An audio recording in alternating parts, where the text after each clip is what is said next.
really overwhelmed vanmôre. Ook in die lofprysing, die liedjies vir die Here, maar ek het gisteravond redelik tyd spandeer en dat die Here vir my wys wat die liedjies moet ek uithaal en uitkies.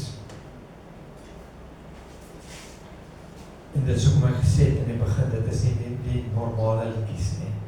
Die normale liedjies wat ons luister nie. Vanmôre se boodskap is nie 'n storie nie. Vanmôre se boodskap wil ek koppel aan skrif. En ons almal het gehoor van die gebeurtenisse en ek gaan later aan net vir ons 'n kort weergawe gee in 'n preekie wat uit die Passion of the Christ kom.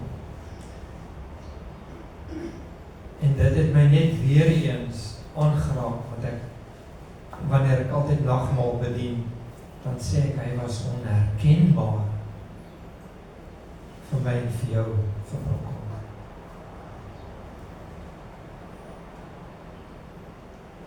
En daai gruisame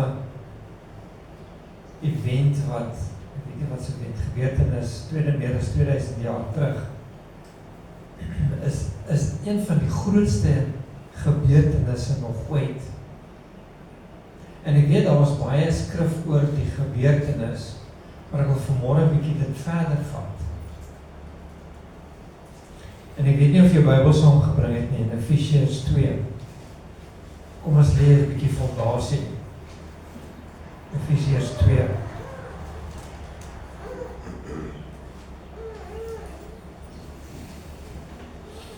Vanaf vers 19. So is julle dan nie meer vreemdelinge en bywoners nie, maar medeburgers van die heiliges en huisgenote van God. So as jy huisgenoot is, dan moet jy 'n kind van God wees. Gebou op die fundament van die apostels en profete. Dit gaan nie oor die wet nie, dit gaan oor die fundament van die apostels en die profete.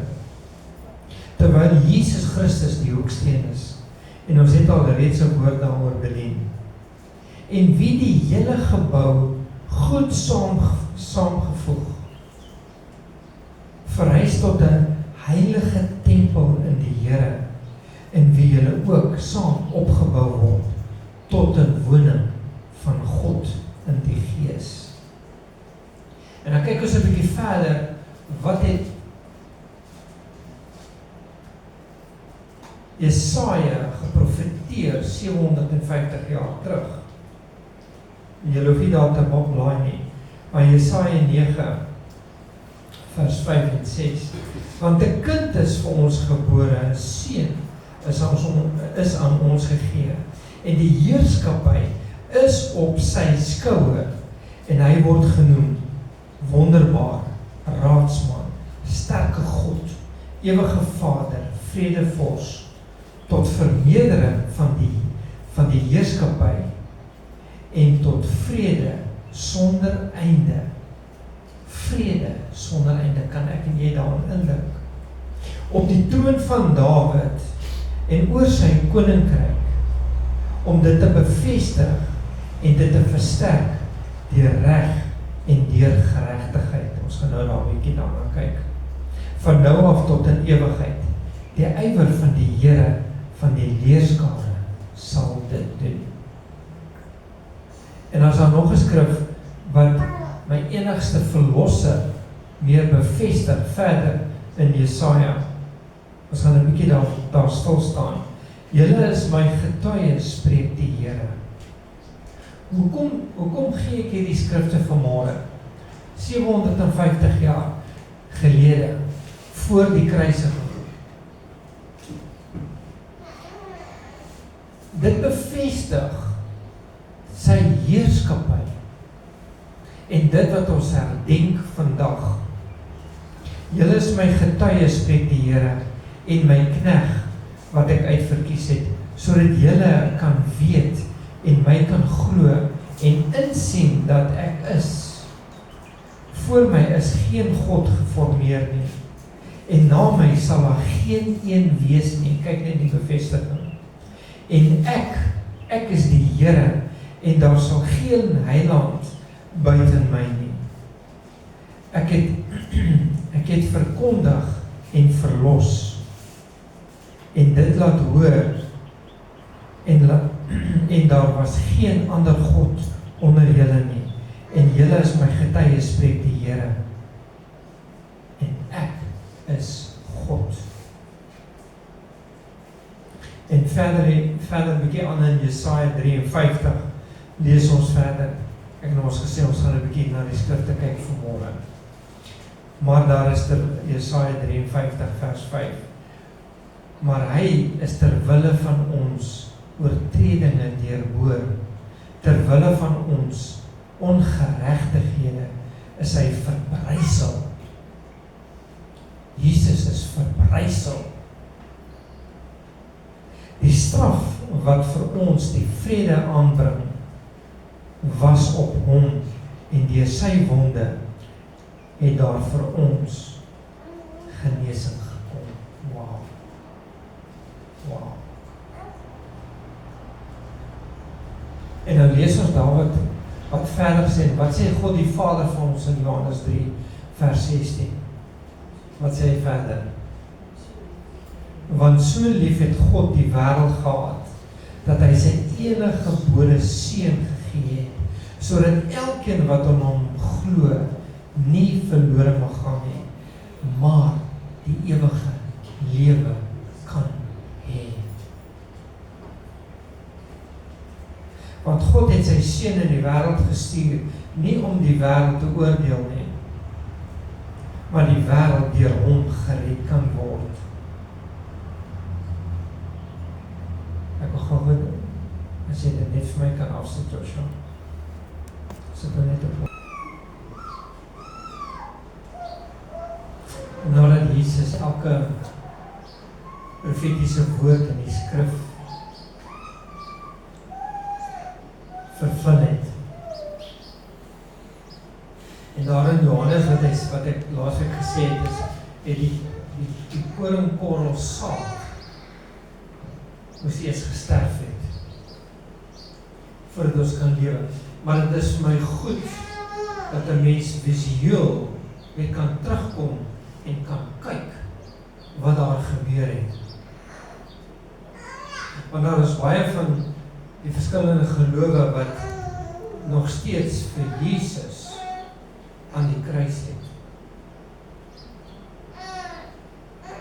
En dis sonde. Ek gaan nou kyk daarna.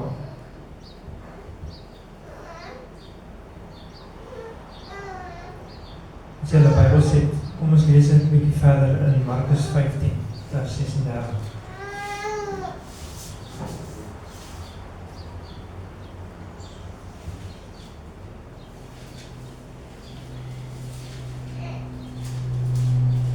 En nadat hy gekruisig was, ek weet daar is 4 skrifte in die evangelies wat hierdie gedeelte uitbeeld, maar ek het net hierdie gedeelte gebruik. Toe hardloop een en maak spons vol asyn en sit dit op 'n riet en laat hom drink. En hy sê, wag, laat ons sien of Elia kom om hom af te haal. Maar Jesus het in groot stem uitgeroep en die laaste asem uitgeblaas. En die voorhangsel van die tempel het in 2 geskeur van bo tot onder. En die hoofman oor 100 wat daar reg voor hom staan, sien dat so uitroep en die laaste asem uitgeblaas het, sê hy, werklik, waarlik, hy was die seun van God. Hy is die seun van God.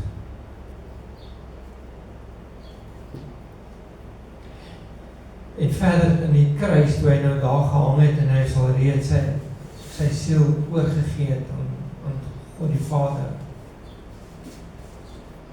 Toe kom hulle dus ons die Joodse wet, sodat hulle die bene kan breek van die wat nog lewende, want hoekom? Want julle gaan die tyd gaan oor na die Sabbat toe. En die Joodse kultuur was erg oor die Sabbat gewees. En hulle het dit geweet. En toe moes hulle die bene gaan breek van die mense wat nog lewe. So daai been gebreek het, en dan sit die drukking op jou longe, en dan gaan jy vinniger dood. En dis wat hulle gedoen het met die ander. Maar Jesus, die woord in Johannes 19 sê, dit het nie met hom so gebeur nie.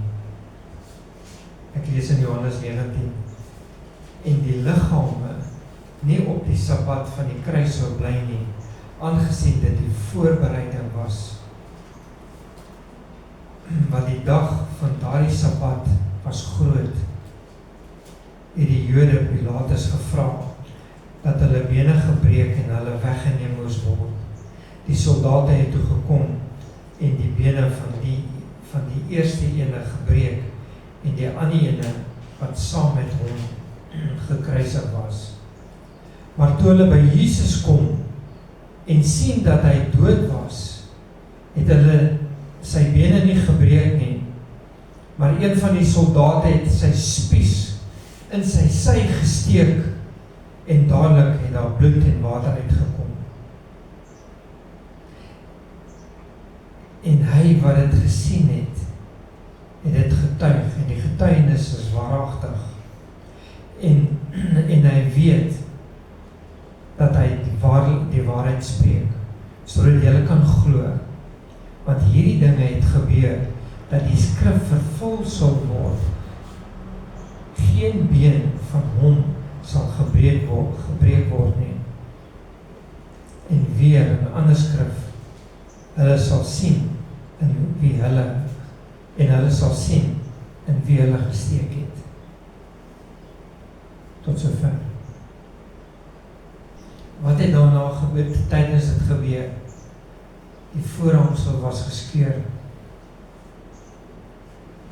En daai voorhangsel wat geskeur is, het vir my en vir jou die toegang gegee tot die ewige lewe. En wat nog toegang gegee na God die Vader deur Christus Jesus wat daar gebeur het. Want voorheen, en daar's baie van die ander gelowe wat deurgaan en hulle moet eers deur 'n persoon, soos in die ou tydse tempel, moes hulle gaan vergifnis vra vir hulle sondes. Maar dis nie nodig nie. Jesus het dit volbring vir my en vir jou.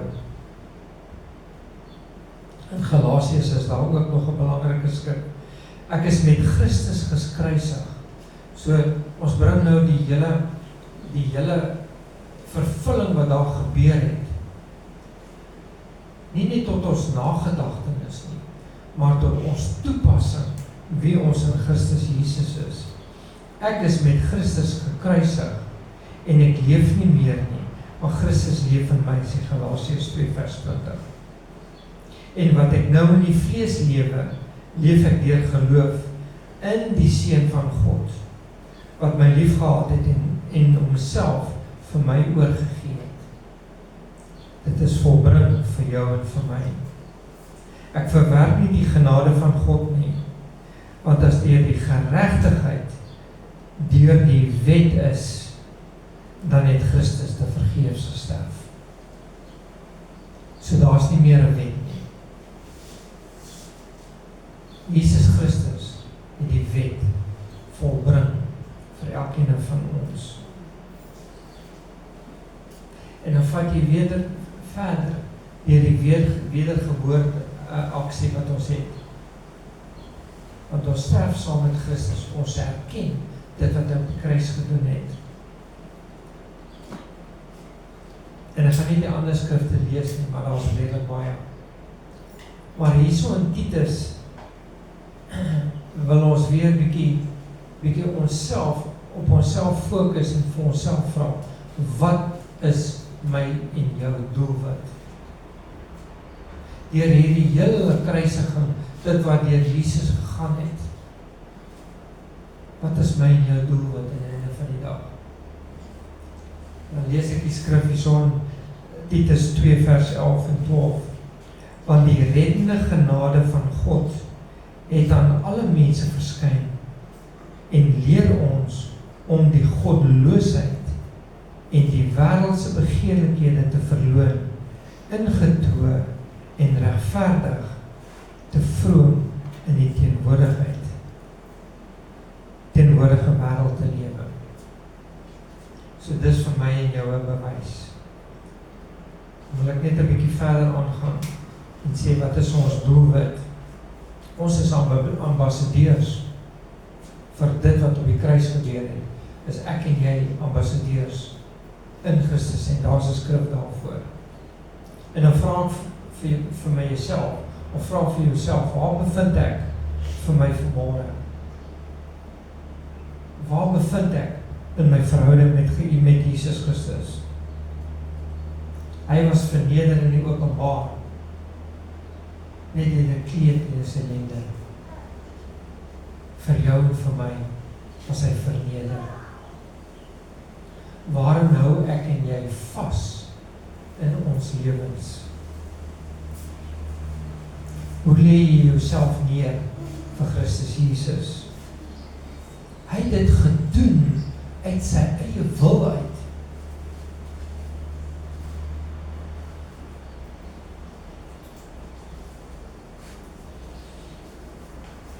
Hebreërs het 'n baie mooi skrif daar. Want as ons opsetlik sondig, en hierdie is 'n baie belangrike skrif, en jy kan dit maar onderstreep in jou Bybel, Hebreërs 10. Want as ons opsetlik sondig, nadat ons die kennis van die waarheid ontvang het, bly daar geen offer vir die sondes meer oor nie. En dis dieselfde skrif van die wet, wat ons weer vir Christus Jesus gaan kruisig. Maar in verskillende verwagting van oordeel en in vuurgloed wat die teestander sal verteer. As iemand die wet van Moses verwerp het, sterf hy. Het gesterf.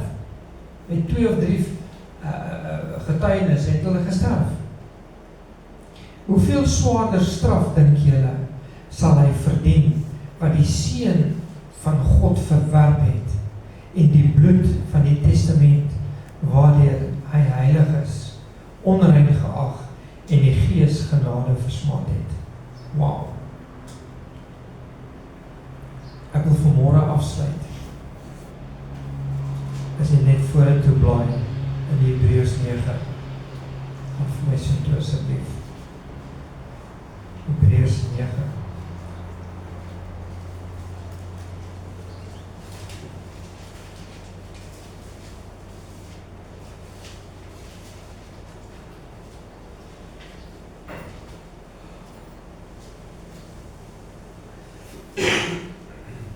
Zullen met my, waarmee die Heilige Gees dit duidelik maak, dat die weg na die heiligdom nog nie geopend is, solank as die eerste tabernakel nog stand hou nie. Wat was die eerste tabernakel?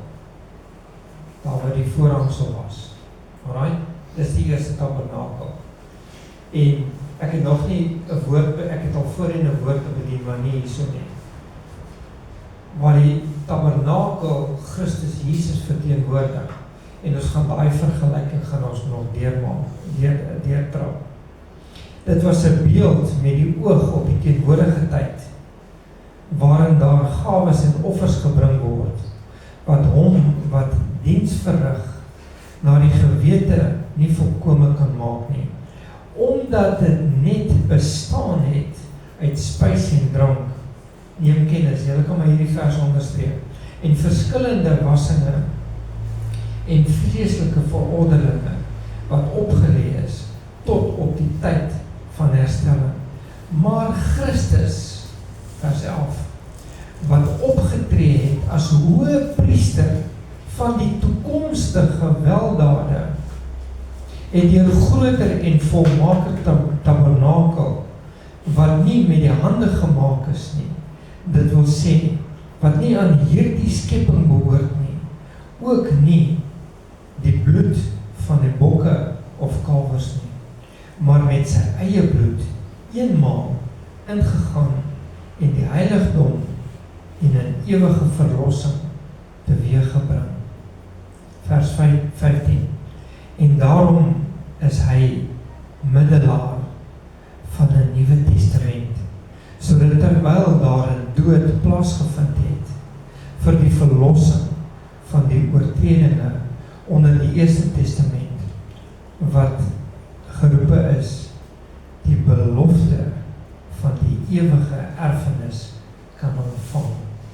Dit is die Nuwe Testament in Christus Jesus. Kom ons sluit af. Dankie Joshua. Kom ons sluit dit.